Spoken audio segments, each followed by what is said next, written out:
She divorced me after my personality shift, the hidden illness revealed.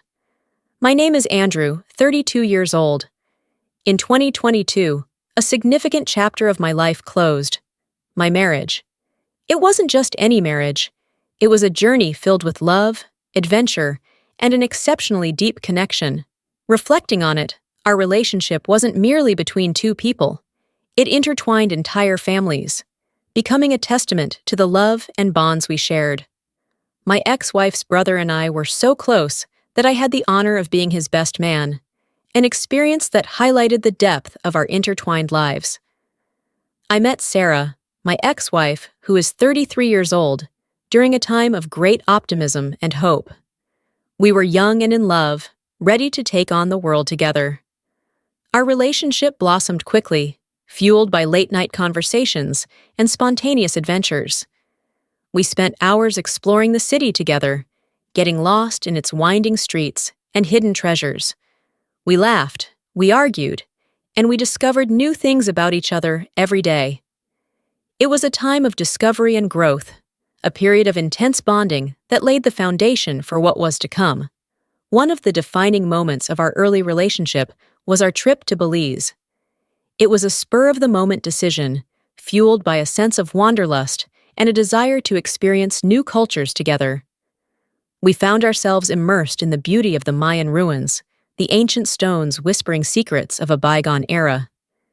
It was there, amidst the backdrop of history and romance, that I made the decision to propose to Sarah. Sarah said yes, of course, her eyes sparkling with joy and excitement. In that moment, surrounded by the ancient ruins and the promise of a future together, we felt invincible. We returned home with hearts full of love and dreams of the life we would build together. Looking back on those early days now, it's hard to believe how much has changed. The innocence of our youth has been replaced by the harsh realities of adulthood, and the promise of forever has given way to a harsh reality. Our bond, as beautiful as it was, began to face trials that neither of us could have anticipated. Initially, it was like any other challenge a couple might face, something we believed we could overcome together. Yet, as time passed, the hurdles became more daunting, testing our resilience in ways we never imagined. My mental health began to deteriorate, casting long shadows over our lives. What started as subtle changes in my behavior soon spiraled into something far more severe. In public, I was constantly on edge, plagued by an unshakable feeling of being followed. This paranoia escalated to the point where I became convinced our home was bugged and that police or even government agencies were monitoring me. These weren't fleeting thoughts. They were deeply ingrained beliefs that dictated my actions, leading to a profound sense of fear and isolation. The day my wife, out of sheer desperation and concern, convinced me to go to the emergency room marked a pivotal moment in our story. There, I received a diagnosis that seemed to offer some answers. A psychotic break accompanied by bipolar and schizoaffective disorder. This diagnosis was a double-edged sword. On one hand, it provided a name to the chaos that had taken over our lives, but on the other, it brought a new set of challenges and questions about the future. Despite these difficulties, my wife stood by me, embodying patience and compassion. But as time went on, even with treatment, my behavior didn't stabilize. It was as if the essence of who I had always been was slipping away, replaced by someone we both didn't recognize. This transformation wasn't just internal, it manifested in actions that were out of character for me. I started lying and turned to substance abuse, a stark departure from my previous lifestyle of social drinking and the occasional recreational use of weed.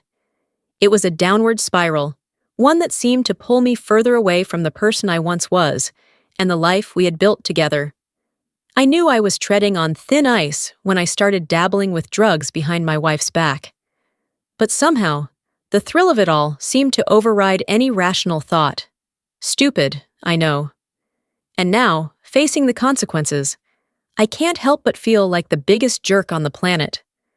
The day she found out was like a nightmare unfolding in slow motion. I could see the anger bubbling beneath the surface as she stared at me, her eyes narrowing into icy slits. It was a look I never wanted to see directed at me, yet there it was, burning into my soul. She didn't even need to say anything. Her silence spoke volumes, echoing with disappointment, betrayal, and hurt.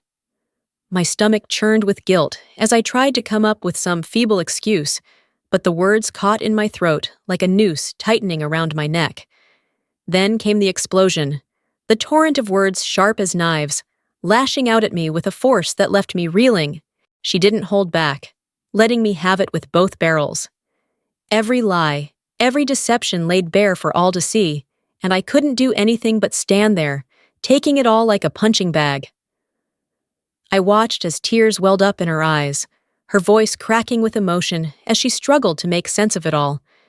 It was like watching someone I loved being torn apart from the inside out, and knowing that I was the one responsible for causing that pain made it all the more unbearable. I wanted to reach out, to comfort her, to tell her that I was sorry, but the words caught in my throat like a lump of coal. What could I possibly say to make things right again? How could I undo the damage I had done? The silence that followed was deafening, stretching out between us like an unbridgeable chasm. I could feel the weight of her gaze bearing down on me, heavy with disappointment and disbelief. And in that moment, I knew that things would never be the same again. Days turned into weeks, and still the rift between us remained. Every attempt at reconciliation seemed to only drive us further apart, like ships passing in the night. I could see the pain etched into her every movement, hear it in the way her voice trembled whenever she spoke to me. I wanted to make things right, to prove to her that I could change, that I could be the man she deserved. But no matter how hard I tried, it never seemed to be enough. The trust that had once bound us together had been shattered beyond repair, leaving nothing but a hollow emptiness in its wake. And so, I found myself trapped in a never-ending cycle of guilt and remorse, haunted by the memory of her tears and the sound of her voice breaking as she uttered those words that cut me to the core.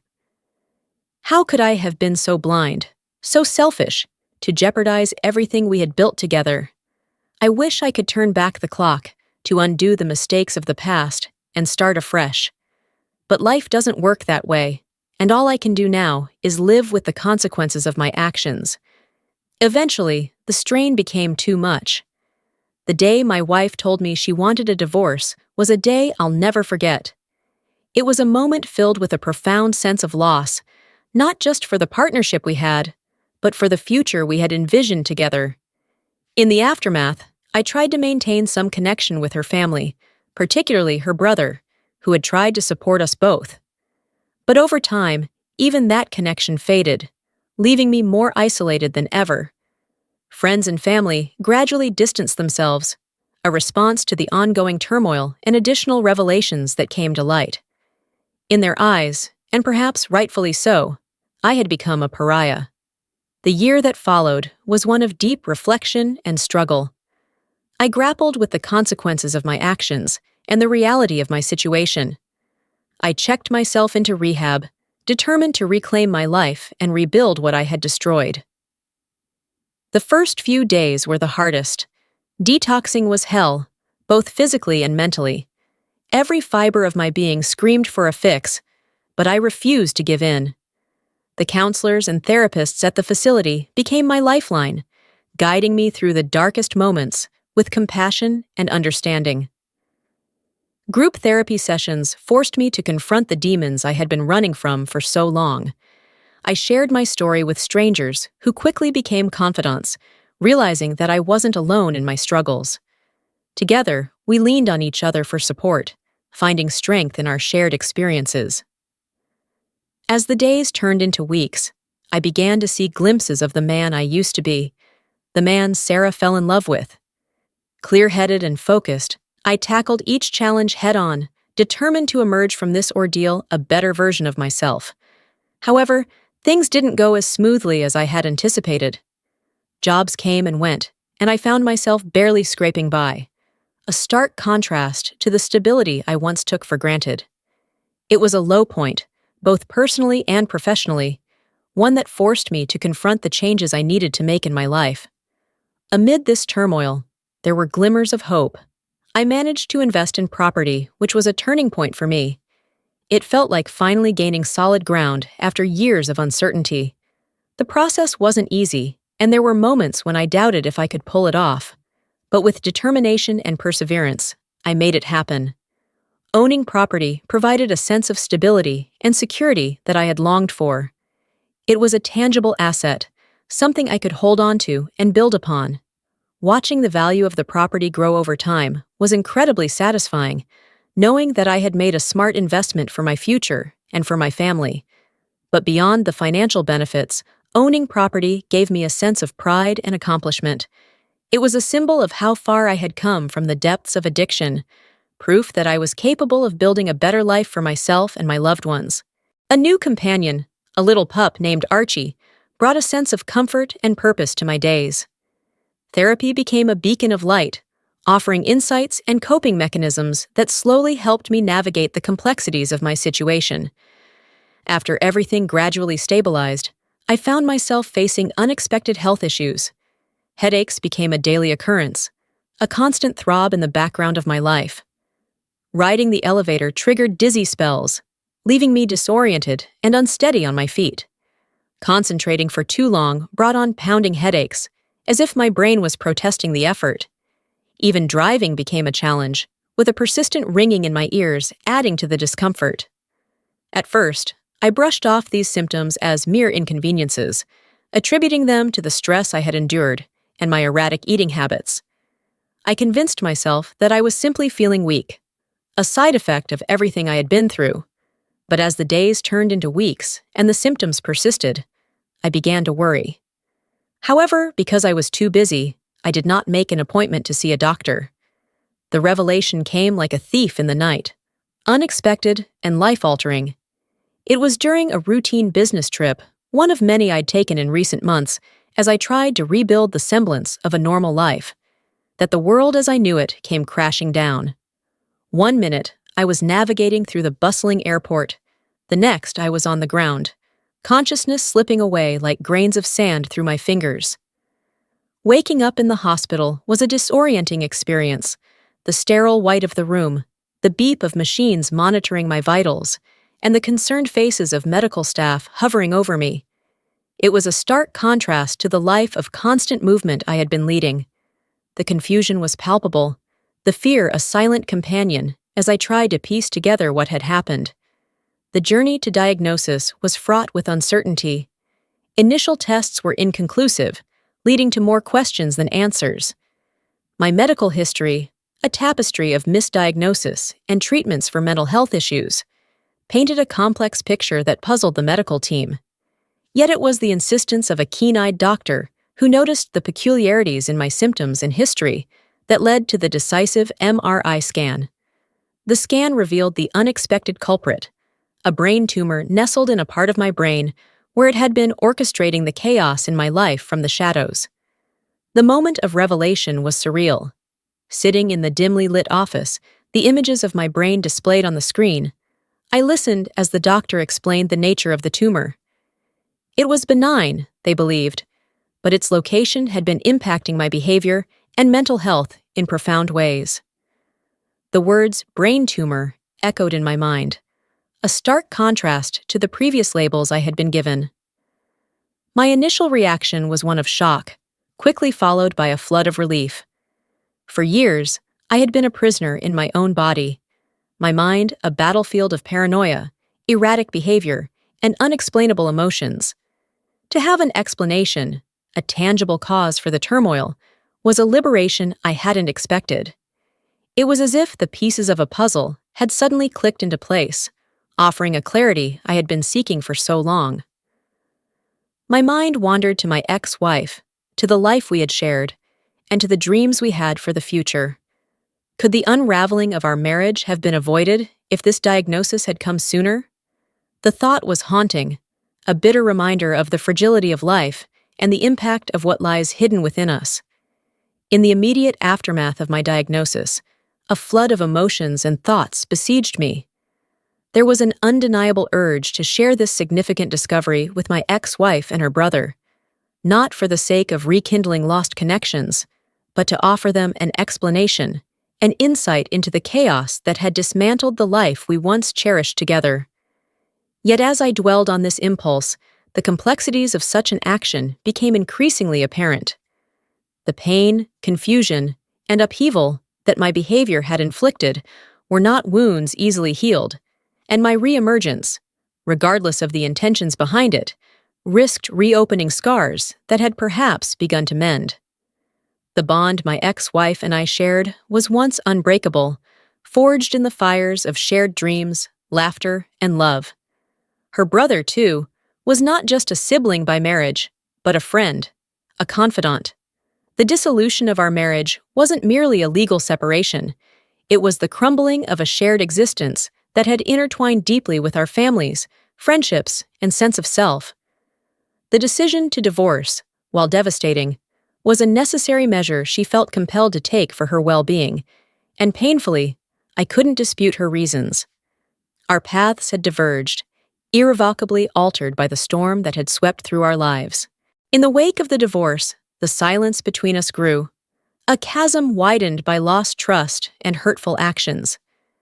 The initial attempts to maintain a connection, to reach out through messages and emails, soon gave way to the realization that such efforts were met with silence, not out of malice, but a need for closure and healing. Mutual friends, too, found themselves caught in the aftermath, eventually stepping back as the complexity of our situation made it difficult to navigate the waters of allegiance and support. Yet the shadow of my past, the what-ifs, and the realizations brought about by my diagnosis lingered. Update. After everything that happened, I decided not to reach out to my ex-wife and her brother. Many suggested I should try to reconnect, offering various methods to ensure the message would reach her, from social media posts designed to indirectly inform her, to direct messages delivered through mutual friends. Each suggestion was made with good intentions.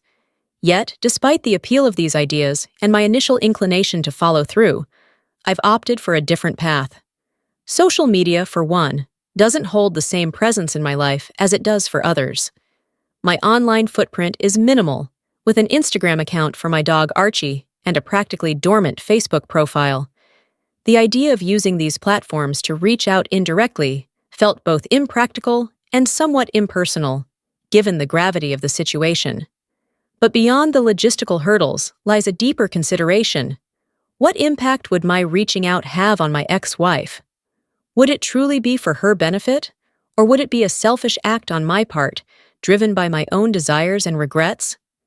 The more I pondered this, the clearer it became that initiating contact might not be in her best interest. She's a strong, resilient person, and I have no doubt that she's built a fulfilling life for herself since we parted ways. To re-enter her life now, especially with such significant news, could potentially cause unnecessary pain and confusion. This realization forced me to confront my own motivations. A part of me had harbored hopes for reconciliation, for a fairy tale ending where everything was forgiven and we could start anew. However, such fantasies overlook the real and profound reasons for our separation. The issues that led to our divorce weren't just fleeting challenges. They were significant, life-altering problems that required more than just a hopeful reunion to resolve. Reflecting on our shared past, I'm filled with a sense of nostalgia and affection. Our relationship was rich with shared experiences and memories, from competitive board games to shared adventures, each moment a testament to the depth of our connection. I cherish those times, from the silly questions we asked each other to the roles we played in each other's lives, including the Dungeons and Dragons campaigns that brought us so much joy. Her presence in my life, her thoughts, and her companionship are deeply missed. Yet despite this longing, I understand that moving forward is essential. My recent diagnosis and the revelations that came with it have provided a new perspective on my past actions and the future. It's clear that my journey from here must be one of personal growth and accountability. The upcoming surgery represents not just a step towards physical recovery, but also a metaphorical step towards healing and understanding. Alongside my journey to recovery, I've had to come to terms with the fact that my ex-wife has moved on and found a new partner. It wasn't easy to swallow at first, seeing her with someone else, building a life that didn't include me. But I've learned to accept it, to let go of the past, and focus on my own healing. I'll admit there were moments when jealousy and resentment threatened to consume me. I wondered why I wasn't enough, why our marriage had fallen apart. But dwelling on those thoughts only dragged me back into the darkness I fought so hard to escape. Instead, I chose to focus on the present, on rebuilding myself from the ground up. I poured my energy into my recovery, into finding stability and purpose in my life once again. And slowly but surely, I started to see progress. With each passing day of sobriety, I regained a sense of clarity and strength I thought I had lost forever. I rediscovered hobbies and passions I had long neglected, finding joy in the simple pleasures of life once more. And as I began to heal, I realized that my ex-wife's happiness no longer held power over me. I won't lie and say it was easy. There were moments of doubt and despair, times when I questioned whether I would ever truly be okay. But through it all, I held on to the belief that I was strong enough to overcome anything life threw my way. And you know what? I am. I may not have all the answers, and I may still stumble from time to time, but I'm learning to embrace the journey, to find beauty in the brokenness. So to my ex-wife, if you ever happen to read this, I want you to know that I'm okay. I found peace within myself, and I hold no ill will towards you or your new partner. I hope you're happy, truly happy, because that's all I ever wanted for you. I never said it before because I didn't want to burden you with my struggles, but I want you to know that I love you. I always have, and I always will. And even though our paths have diverged, I'll always cherish the memories we shared. As for me, I'm looking forward to the future with a newfound sense of hope and optimism. Whether or not I ever fully conquer this disease, I refuse to let it define me. I choose to live each day to the fullest, to find happiness in the small moments, and to love fiercely just as I always have. In the meantime, life continues to move at a relentless pace. Job opportunities have arisen, presenting new challenges and decisions, and my recent property purchase adds another layer of complexity to my situation. Each of these developments, while stressful, also brings a sense of purpose and progress. As I navigate this busy period, I find myself feeling optimistic for the first time in years. The prospect of what lies ahead, though uncertain, is invigorating. My focus now is on healing, both physically and emotionally, and on the growth that I hope will follow. The path ahead is unclear, but I'm ready to face it with a renewed sense of hope and determination. My story, with its twists and turns, may not have the resolution that some were hoping for, yet it's a narrative that's still being written, with lessons learned and more yet to be discovered. For now, I'm content to take things one day at a time, appreciating the progress I've made and the potential for what's yet to come.